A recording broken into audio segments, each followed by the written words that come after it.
어디 가나요? 마지막 엄마 찬스. 엄마 내일 한국 가십니다. 오늘 마지막으로 신랑이랑 저녁 먹고 오라고 애기 봐주신다고 해서 나가고 있어요. 2탄 핵 매운맛 산후조리 영상을 찍어보려고 합니다. 출산 매운맛 아니었어? 핵 매운맛? 출산이 매운맛, 산후조리 핵 매운맛. 근데 사실 산후조리는 무맛이야, 무맛. 왜냐면 산후조리가 없기 때문이지. 조리퐁.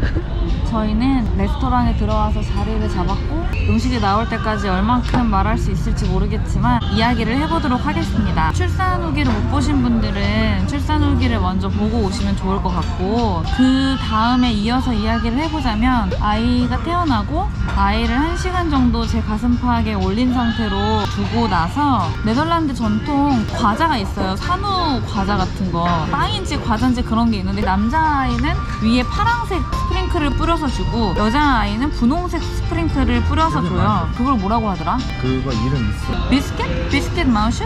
뭐 아무튼 그런 거예요. 저는 딸을 출산했으니까 분홍색을 받았고, 그래서 먹어봤는데 진짜 딱딱하고 진짜 맛이 없더라고요. 찬물 주고 막 차가운 주스도 주고, 그러고 나서 간호사가 샤워를 도와주겠다고 하더라고요. 저는 일단 그 상태에서 샤워하러 일어나기가 너무 힘들었고, 바로 샤워를 한다는 게 한국에서는 있을 수 없는 일이고, 자기가 와이프 샤워 안 하겠다고 했다라고 전달하러 갔는데 다시 나한테 와서 샤워 진짜 안 할 거냐고 물어봤었어. 그래서 안 한다고 되게 이상하게 쳐다봤어. 너 지금 그렇게 땀에 찌들고 피 묻고 막 그랬는데 샤워를 안 해? 약간 이런. 그러고 나서 지난 영상에 말씀드렸지만 아기가 2.795kg으로 태어났는데 예정일을 일주일 넘기고 태어난 아이치고 너무 작아서 바로 태어날 수가 없고 24시간 동안 혈당 검사를 해야 된다고 했어요. 아니야, 그게 오늘은 늦었으니까 내일 아침에 집에 가라 그랬는데 병실로 옮겼어. 그래서 달라고 하는데 와서 얘기를 한 거야. 아, 그랬나? 우리 거 나왔어 벌써. 음식이 벌써 나와서 일단 먹겠습니다. 맛있게 먹어.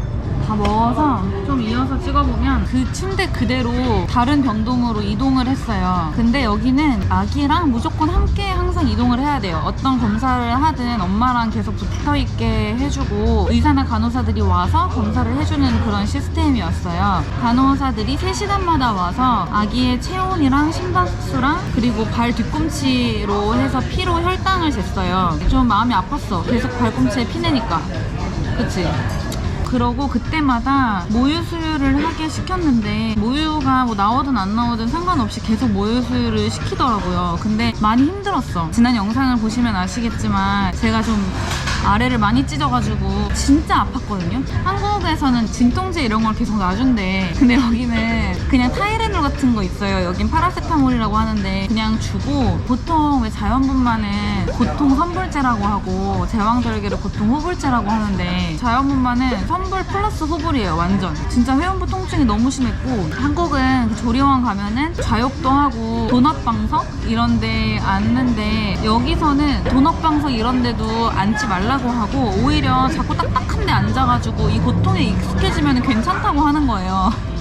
빨리 안 먹나? 빨리 아문다고. 그래서 자꾸 딱딱한 데 앉으래. 진짜 푹신한 곳에도 앉는 거 자체가 힘든데 자꾸 딱딱한 데 앉으래. 근데 그게 진짜 말도 안 되는 요구였단 말이에요. 그래서 너무 좀 황당했고, 심지어 이제 모유수유를 시킬 때 침대가 이렇게 접히는 침대인데 누워서는 모유수유 하기가 힘드니까 자꾸 각도를 세워주는데 각도가 점점 세워질 때마다 이게 너무 아픈데 되게 꾀병 부린다고 느끼게끔 왜 이렇게 유난 떨어? 약간 이런 느낌의 분위기를 좀 조성해서 제가 되게 좀 서러웠어요. 식사도 되게 더치 스타일로 아침, 점심은 그냥 빵으로 나오는데 어떤 식으로 나오냐면은 제가 사진을 좀 찍어놨는데 이런 식으로 나오고, 저녁 같은 경우는 나름 선택을 할 수 있어서 저녁은 이런 식으로 나왔던 것 같아요. 음식이 워낙 부족하다 보니까 엄마가 집에서 병원까지 매일 거의 왕복 1시간 거리를 걸어서 과일이랑 간식이랑 식사 이런 거를 좀 계속 배달해서 주셨어요. 그리고 화장실 가는 게 진짜 너무 힘들었어.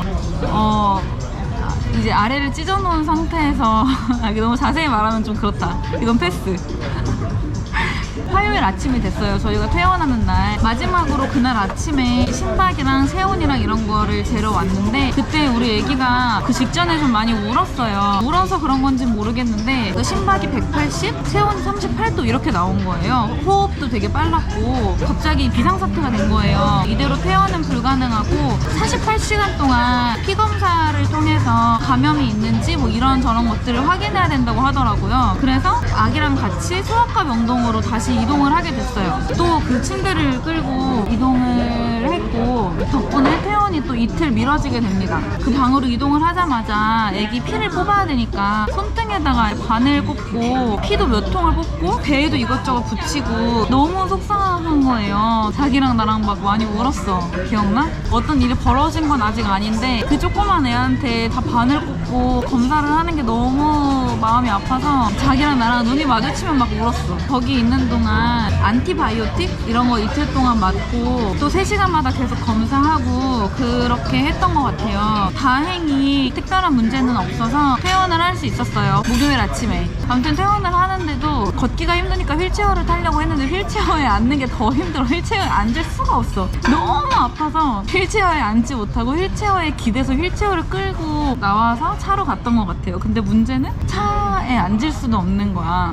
그래서 최대한 좌석에다가 옷을 막 겹겹이 하고 엄청 눕듯이 앉았는데도 회원부가 너무 아파서 진짜 고생하면서 집에 왔어요. 네덜란드는 산후조리원 문화는 없는 대신에 산후조리사 같은 사람이 집으로 오게 돼요. 그거를 크람솔크라고 부르는데 보통은 산후 8일 동안 집에 방문을 해서 여러 가지 일들을 해주는데 주로 해주는 일들은 청소, 빨래, 식사 준비 이런 거 같은 집안일들, 산모 건강관리, 맥박이랑 회원부 상처 체크하고 체온 재주고 그리고 아기 건강관리, 몸무게 재고, 체온 재고 그런 것들 아기를 돌보는 팁 같은 걸 알려줘요. 모유수유 자세 같은 거라든지 아기 침대에 어떻게 세팅하면 좋은지 온도에 따라서 크라우크라고 뜨거운 물병 담아서 하는 게 있거든요. 그런 거랑 또 목욕시키는 방법이나 뭐 트림시키는 거나 비타민이나 영양제 이런 거 어떻게 하는지 그런 거 알려주고 또 만약에 첫째가 있는 사람이라면 그 다른 아이가 있다면 그 아이를 케어해줘요. 뭐 밥 해주기도 하고 어린이집이나 학교 등하교를 시켜주기도 하고 그런데 이게 산후 8일이기 때문에 저희 같은 경우에는 병원에서 4일을 보냈기 때문에 크람솔크는 그 후에 4일만 방문을 했어요. 즉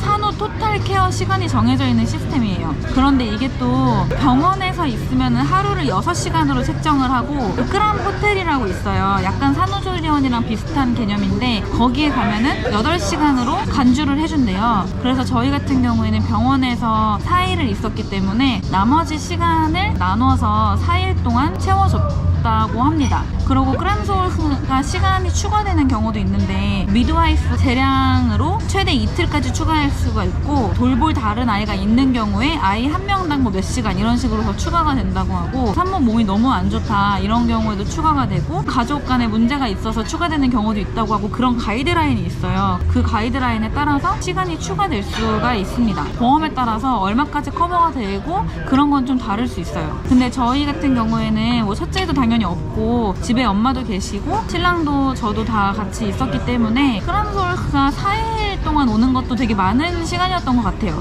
나중에는 정말 거의 그냥 시간을 때우기 위해서 좀 수다 떨고 그렇게 했던 것 같아요. 좀 불편했어. 그냥 좀 빨리 갔으면 좋겠는데 이 사람도 시간을 채워야 되니까 가지를 못하는 거야. 나중에 나한테 한국어 배우고 막 그랬잖아.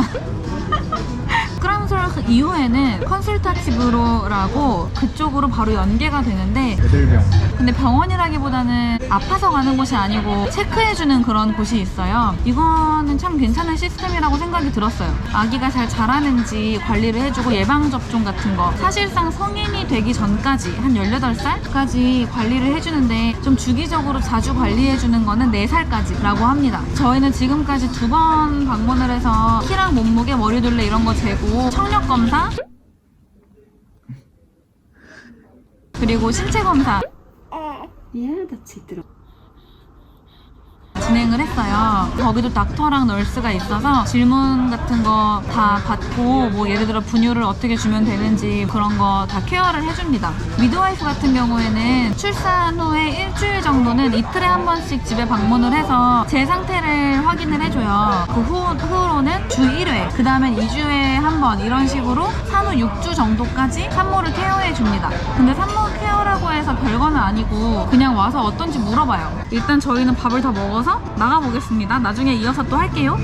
아이스크림 하나 사 먹고 집으로 가고 있어요. 지금까지 말한 병원에서나 미드와이프나 크람솔크나 이런 게 제가 느끼기에 산모가 쉴 수 있는 시스템은 아니었어요. 계속 뭐를 가르쳐주고 연습시키는 느낌이었거든요. 물고기를 잡아주는 게 아니라 물고기 잡는 방법을 알려주는 그런 느낌이어서 사실 산후조리를 전혀 못해가지고 좀 몸이 계속 아픈 상태였고, 그래도 엄마가 오셔가지고 그나마 이 정도인 것 같고, 근데 이제 엄마도 내일 가시고 이제 시작인 것 같아요. 그런데 제 몸이 아프고 힘든 거는 어떻게 보면 당연한 거고, 문제는 또 이제부터 시작이 됩니다. 더 큰 상위 병원으로 응급으로 입원을 하게 되고 앞으로도 계속해서 병원을 다녀야 될 것 같아요. 저희 아이가 어떤 좀 문제를 겪고 있어서 그거에 대해서는 내용이 굉장히 길기 때문에 출산 시리즈 마지막 탄으로 또 돌아오도록 하겠습니다.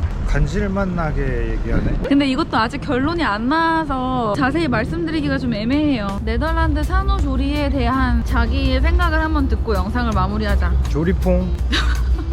끝이야? 남편이 진짜 고생 많이 했어요. 애기도 케어하고 저도 케어해줘야 되는 상황이었어서. 조리퐁. 오늘 영상은 이걸로 마무리를